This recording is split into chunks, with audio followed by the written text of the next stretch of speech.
There's a question in the Talmud that doesn't come up every day, but it's rather fascinating how it's answered. What happens if a man approaches another man who has a daughter that the first man wants to marry, and he says to the father, "With this money, I am marrying your daughter"?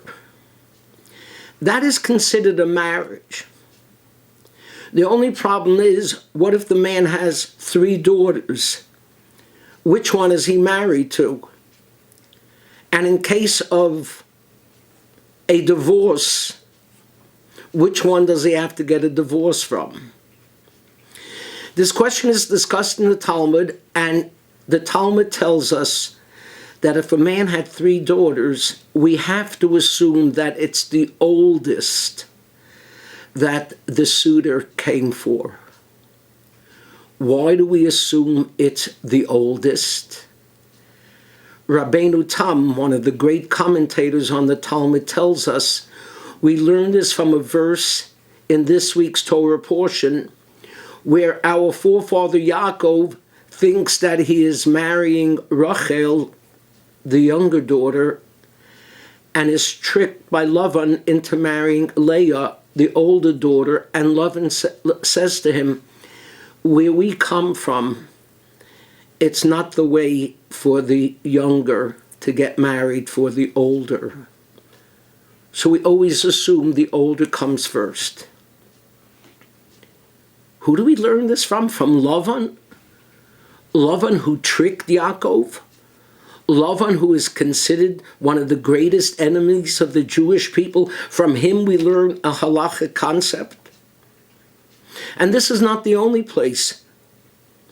We have a concept in Jewish law that you can't build 2 homes next to each other with facing windows, because you have to protect the sense of privacy. And where does the Talmud learn this law from? From Bilam, who came to curse the Jewish people and then blessed them because he saw that the Jews respected the privacy of each other. And he said, "How beautiful are your tents, O Jacob." We learn this from Bilam, the prophet who came to curse us. We learn a law of marriage from Lavan, who tried to trick us. Yes.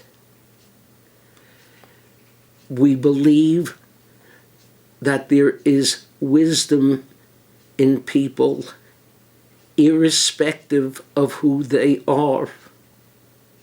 We can learn from everyone. Maimonides, in his introduction to the Shmona Parakim, to the 8 chapters that introduce us to the ethics of the fathers, writes the following: I do not interrupt my text to say so-and-so said, because that would add unnecessary wordiness. Also, the mention of the author might cause an unintelligent person to dismiss the statement itself as inaccurate and wrong. Do you hear what Maimonides is telling us?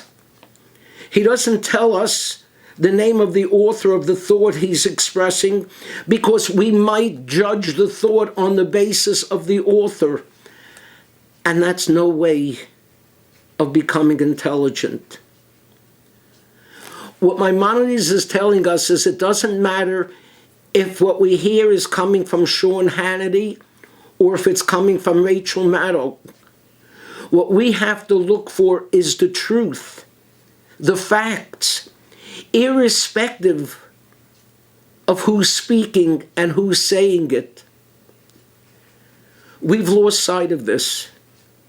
We should remember the words that Maimonides tells us: accept truth from whatever the source. Our country would be better off if we all learned to do this. Shabbat Shalom.